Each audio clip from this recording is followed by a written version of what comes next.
Let's do quick revision of chapter 13. Its name is Magnetic Effects of Electric Current. In the previous video we have studied about electric current. Now there are the two effects of electric current. One is heating effect, that you have studied about Joule's heating effect of current, and another is magnetic effect of electric current. So first of all we will study about what is magnet.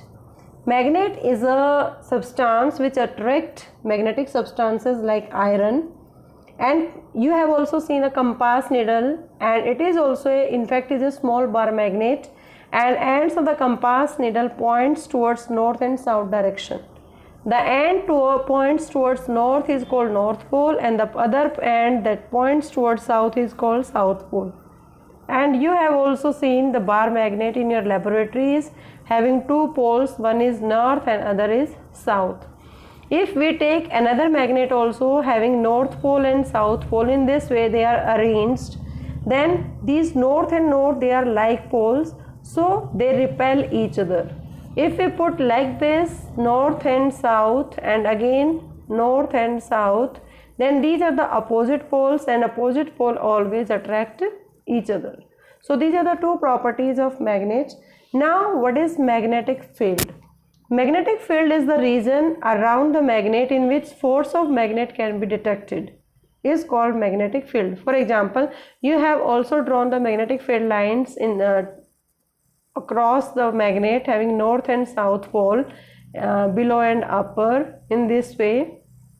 So many magnetic field lines can be drawn like this.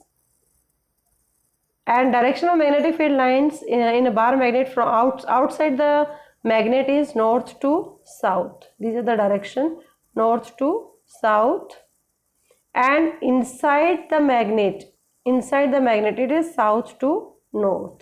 It look like this. So these are the direction of magnetic field lines, and SI unit of magnetic field is Tesla, that is capital represented by capital T. And direction of magnetic field lines can be detected with the compass needle, and magnetic field can be represented by the magnetic field lines. And what are the properties of magnetic field lines? First of all, outside a magnet the magnetic field lines are directed from north pole to south pole, that I have shown you.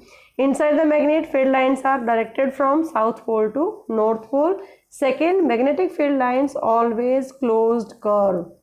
And third is no magnetic field lines can never intersect with each other. Very important question. I will just show you, just like a bar magnet. For example, this is north pole and this is, all the magnetic field lines will follow their own path. They will never intersect another line like this, because these magnetic field lines always drawn with the help of compass. When it direction pointed, then we will put a dot, and again put after again and again we put the compass needle, and we will see that all the magnetic field lines are curve shape and they never intersect with each other like this. Because at this point of intersection, if we put compass here like this, two lines intersect, and if I put compass here, compass only will show the one direction. So this is not possible for the compass to show two directions. So magnetic field lines never intersect with each other. And magnetic field is stronger in the region where the magnetic field lines crowded. So they are magnetic field is more strong near the magnet instead of about for the magnet. And no magnetic field lines can never intersect each other. If they do, it would mean that at the point of intersection there are two different directions of the magnetic field, and which is never possible. Just like this, magnetic field lines in a bar magnet. And magnetic field, second topic is magnetic field around a current carrying straight conductor.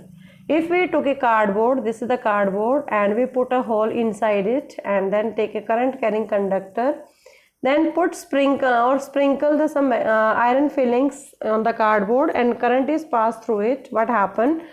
These magnetic field lines will arrange in a circular loop, and strength of magnetic field produced decreases with increase in distance. More will the distance, less will be the magnetic field strength.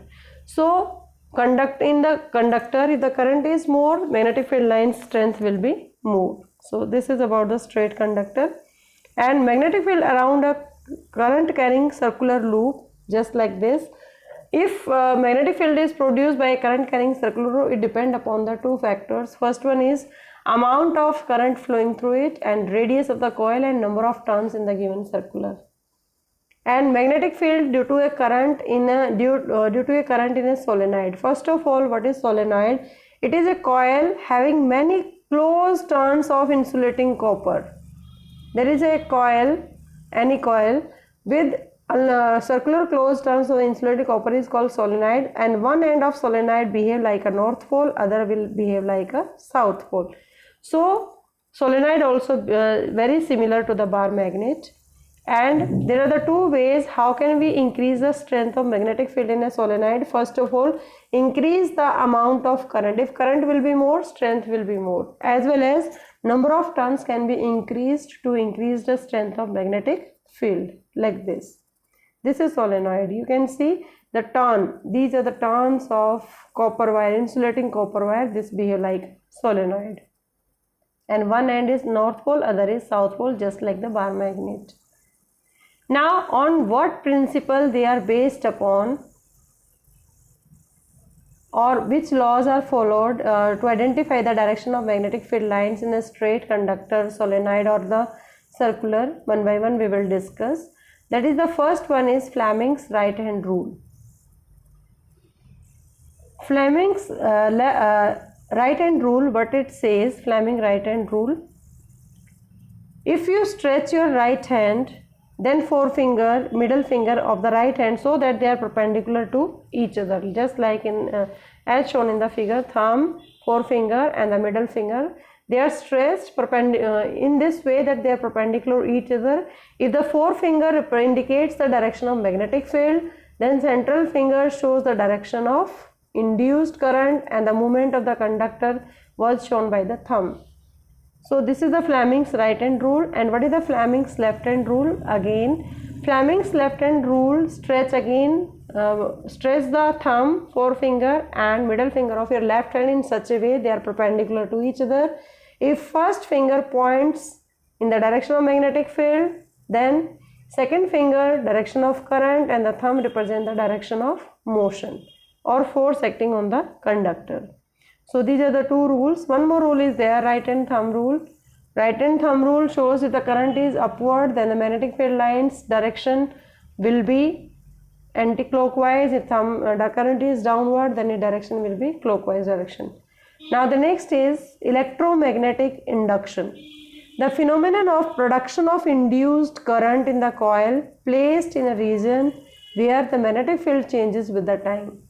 And direction of induced current is given by the Fleming's right hand rule.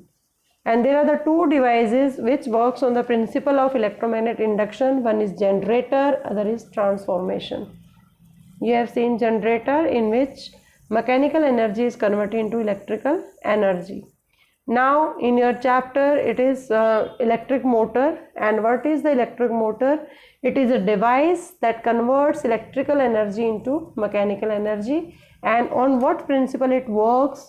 When a current carrying conductor, it is placed in the magnetic field, like just like this, A, B, C, D is a current carrying conductor, it is placed in the magnetic field north and south. Then if the direction of the field and direction of the current are mutually perpendicular to each other, then force act on the conductor. It means they behave like this, they are perpendicular to each other. If they are parallel, then there will be no forces applied, force will be zero, and the electric motor will not work. And this direction of the force will be identified with the help of Fleming's left hand rule. And in this we will discuss the different parts of the electric motor and their functions. The first part is armature. Armature coil ABCD. It carries current, and there are the two long arms of the armature coil which experience equal force in mutually opposite direction. Under their influence, the coil begins to rotate. And what are brushes? Brushes draw, these are the brushes, you have seen the XY are the brushes, and they draw the current from the split rings. PQ are the split rings, and they supply to the coil. This is the function of brushes. And split rings reverses the direction of coil to maintain the shaft torque in the magnetic field. And what are its uses? Commercial motors are used in the electromagnet as an electromagnet in the place of permanent magnet. and large number of turns of the conduction wire in the current carrying coil, as well as soft iron core on which the coil is wound. Now, what is galvanometer? Galvanometer is just like the device like ammeter and voltmeter, but the difference is that it can detect the very small amount of current, as ammeter cannot detect it. And what is the armature? The soft iron core on which the coil is wound plus the coils is called an armature, and it enhances the power of motor, because more will be the current, more will be the strength of magnetic field. So on the basis of above topics, you have to do these questions in your notebook, and I hope you understood the concept very clearly. Thank you so much. Keep watching Super Vigyan.